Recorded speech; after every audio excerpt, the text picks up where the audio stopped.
I don't care की please care.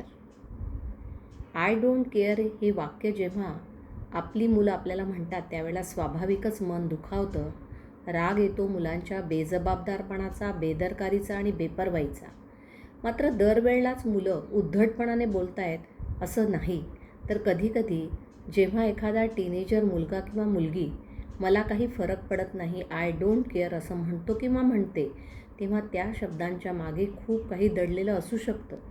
वरवर ते अगदी साधं असं वाटू शकतं की दुर्लक्ष केलं तरीसुद्धा चालेल, पण आत खोलवर त्या मुलांच्या मनामध्ये अनेक भावना गुंतलेल्या असू शकतात. मला काही फरक पडत नाही, आय डोंट केअर हे अनेकदा खरं नसतं, तर मुलं स्वतःभोवती ते एक संरक्षण कवच किंवा संरक्षक कवच म्हणून वापरत असतात.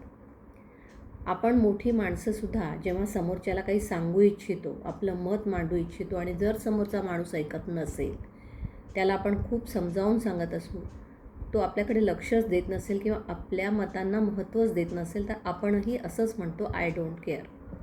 खरं म्हणजे ती एक प्रकारचं ते डिफेन्स मेकॅनिझम आहे.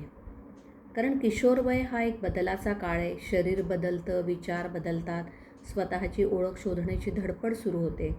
या काळामध्ये मुलांना अनेकदा कन्फ्युजन म्हणजे गोंधळ असतो मनात. खूप जास्त दबाव किंवा प्रेशर जाणवतं, असुरक्षितता जाणवते. त्यांना आपल्याला कसं वाटतं हे शब्दात सांगणं कठीण जातं. मग ते अत्यंत सोपं वाक्य वापरतात, आय डोंट केअर किंवा मला काही फरक पडत नाही. या वाक्याच्या मागे काय असू शकतं पालकांनो, तर कधीकधी त्यांना खूप दुःख झालेलं असतं, पण ते दाखवायचं नसतं. कारण त्यांना असं वाटतं की जर त्यांनी भावना व्यक्त केल्या तर लोक त्याला कमजोर समजतील.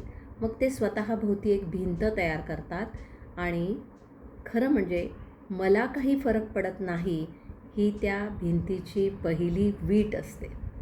कधी ते खूप थकलेले असतात. सारख्या अपेक्षा, अभ्यासाचा ताण, मित्रांचे प्रश्न, घरचं वातावरण हे सगळं सांभाळताना ते गोंधळतात. सगळ्यांपासून थोडं दूर राहण्याचा प्रयत्न करतात. मला काही फरक पडत नाही म्हणजे मी अजून किती सहन करू शकतोय, नाही सहन करू शकत, असंही ते असू शकतं. कधीकधी त्यांना असं वाटतं की आपल्याला कोणी समजून घेत नाही. ते बोलतात पण ऐकून घेतलं जात नाही. त्यांचे विचार, त्यांची मतं कमी लेखली जातात. मग ते स्वतःलाच पटवून देतात, आय डोंट केअर. कारण जेव्हा आपल्याला वाटतं की कोणीतरी ऐकावं आणि ऐकत नाही, तेव्हा बोलण्याची इच्छाच कमी होते. कधीकधी तर हे बंडखोरीचं चिन्हसुद्धा असू शकतं. त्यांना स्वतःचे निर्णय स्वतः घ्यायचे असतात, स्वातंत्र्य हवं असतं. पण जेव्हा त्यांना सातत्याने कंट्रोलमध्ये ठेवलं जातं, नियंत्रणात ठेवलं जातं, तेव्हा ते विरोध करतात.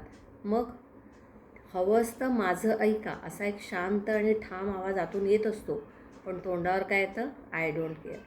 अशा वेळेला पालकांना आपण काय करू शकतो, तर सर्वात आधी हे लक्षात घ्या की मुलं खोटं नाही बोलत आहेत त्यावेळेला, तर ते स्वतःच्या भावनांपासून स्वतःलाच वाचवत आहे. मी ऐकायला तयार आहे, तुला कसं वाटतं आहे, हे जर आपण त्यांच्याशी बोलताना ह्या प्रकारची वाक्य वापरली, त्यांना व्यक्त होण्यासाठी जागा दिली, तर मुलं निश्चितपणे ओपन अप व्हायला लागतात. आपण त्यांना दोष नको देऊयात, तुला काहीच कळत नाही असंही म्हणू नको यात. त्याच्याऐवजी शांतपणाने ऐकून घेऊयात, त्यांच्या भावनांना ॲक्सेप्ट करूयात. जरी आपल्याला त्यांचा विचार चुकीचा वाटला तरी तुला असं वाटू शकतं, मी समजू शकतो, असं जर म्हटलं तर त्यांचा विश्वास वाढतो. मुख्य म्हणजे भावनांचा कल्लोळ असतो, त्यामुळे तुलना करू नका. आमच्या वेळी असं नव्हतं किंवा इतर मुलं बघ असं म्हणलं किंवा असं वाक्य म्हटलं की मुलं आपल्यापासून ॲटोमॅटिक दूर जातात. प्रत्येकाचं आयुष्य वेगळं असतं आणि त्याची लढाईही वेगळी असते. सर्वात महत्त्वाचं म्हणजे प्रेम आणि संयम ठेवा. किशोरवयीन मुलांना सल्ला कमी हवा असतो, समजूतदारपणा जास्त हवा असतो. कधी फक्त त्यांच्यासोबत असणं हे सुद्धा आपल्याला पुरेसं असू शकतं. हे लक्षात ठेवा की ते मुलं आता बदलत आहेत, ते शोधत आहेत, त्यांना मार्गदर्शनाची गरज आहे. पण त्याहून जास्त जर आपण सांगण्याचा प्रयत्न केला तर मग आपण त्यांना नकोसं वाटतं. मग ही मुलं मला काही फरक पडत नाही असं म्हणतात. म्हणून जर आपण शांतपणाने, संयमाने ऐकून घेतलं आणि त्यांना समजून घेतलं, तर मग आय डोंट केअरकडनं प्लीज केअर असं परावर्तित होणं किंवा अशा प्रकारचा बदल होणं, असं रूपांतर होणं सहज शक्य आहे. धन्यवाद.